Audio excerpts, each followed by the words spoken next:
వీళ్ళు అసలు ఎక్కడ కూడా ఏది విడిచిపెట్టలేదు. ఎందుకంటే ఇది ప్రభుత్వమే నిర్వహించింది అనేటువంటిది వాళ్ళకి ఒక కవచం, షెల్టర్, అది పెద్ద గార్డ్ వాళ్ళకి. అలాగే లిక్విడ్ క్యాష్ ట్రాన్సాక్షన్ అనేటువంటిది వాళ్ళకి పెద్ద ఎస్కేప్ అవడానికి పెద్ద మార్గం అది.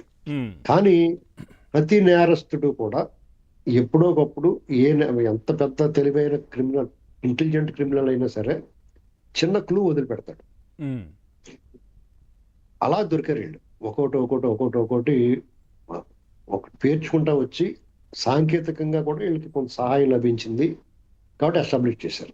ఇది ఇందులో సీక్రెట్ ఏమి లేదు. ఎందుకంటే ఇది అంతిమ లబ్ధిదారుడు ఎవడో, ఎవరు దీన్ని పాత్ర నిర్వహించారు, పాత్రదారులు సూత్రధారులు అందరికీ తెలుసు. అవును, కొత్త పాత్రదారులు కూడా వీళ్ళు ఎస్టాబ్లిష్ చేశారు.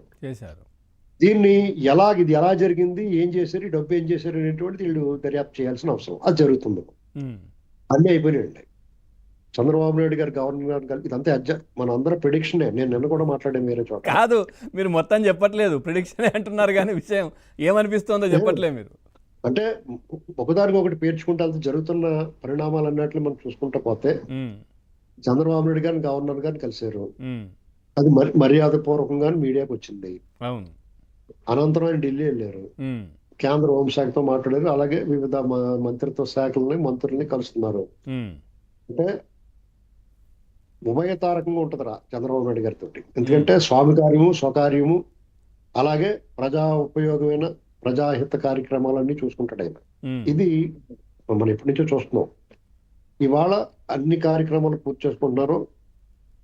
అడ్వకేట్ జనరల్ గారు కూడా ఢిల్లీలో ఉన్నారు, రాష్ట్ర డీజీపీ గారు కూడా ఢిల్లీలో ఉన్నారు. అంటే వారి శాఖలకు సంబంధించి వారికి కావలసిన, కేంద్రం నుంచి కావాల్సిన సహకారం కోరుతారంటే, అంటే లా అండ్ ఆర్డర్ కాపాడడం కోసం. సబ్మిషన్ సార్, అమిత్ షా గారితో హాఫ్ అన్ అవర్ స్పెండ్ చేశారు. అదే అండి. ఏమంటే ఇప్పుడు డీజీపీ గారు ఏం కోరొచ్చు అంటే కేంద్ర బలగాలని అడుగుతారు.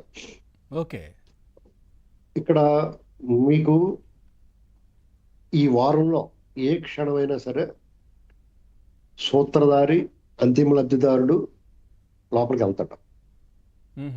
తదనంతరం ఆయనకి పాత కేసుల్లో బెయిళ్ళని రద్దవుతాయి. ఆ తర్వాత వరుసగా ఇసుక, రంగులు, సర్వే రాళ్ళ మీద ఫోటోలు, మీకు జనన మరణ ధృవీకరణ పత్రాల మీద ఏడుపు మోహం, ఎన్నాటి మీద కేసులు వచ్చేస్తాయి. మీకు రాష్ట్ర పర్యటన ఈ విధంగా చేస్తాడు. డీజీపీ గారు, అడ్వకేట్ జనరల్ గారు ఢిల్లీలో ఉన్నారు, చంద్రబాబు నాయుడు గారు ఢిల్లీలో ఉన్నారు, తర్వాత గవర్నర్ గారిని ఆల్రెడీ కలిసి ఉన్నారు చంద్రబాబు నాయుడు గారు. ఈ పరిణామాలన్నీ కూడా అంతిమ లబ్ధిదారిని అరెస్ట్ కాబోతున్నాడు. మీరు ఎంక్వైరీ చేసుకోండి, మీ మీడియా కొంత సమాచారం. అదొకటి అదే విధంగా ఈ కేంద్ర బలగాలు కూడా రాష్ట్రానికి రాబోతున్నాయంటారు. ఇది పెద్ద ఊహాతీతమైంది ఏం కాదు, చాలా చాలా ఈజీగా తెలుసుకునే అంశం. వీళ్ళందరూ అక్కడ ఉన్నారో, ఈ కేసు నడుస్తుంది. మిథున్ రెడ్డి గారికి ఏమో వాళ్ళు ముందస్తు బెయిల్ ఇవ్వడానికి ఏముంది సార్, అంతిమ లబ్ధిదారు అంటే అందరికి తెలిసిందే. దీంట్లో లిక్కర్ స్కామ్ లో జగన్మోహన్ రెడ్డి తాడేపల్లి ప్యాలెస్ కి డబ్బులు చేరాయి, ఆయన్నే అంతిమ లబ్ధిదారులని అందరికి చెప్తా ఉంటారు కదా. అందరికి తెలియదు ఏమున్నది, ఎవరిని అడిగినా చెప్తారు.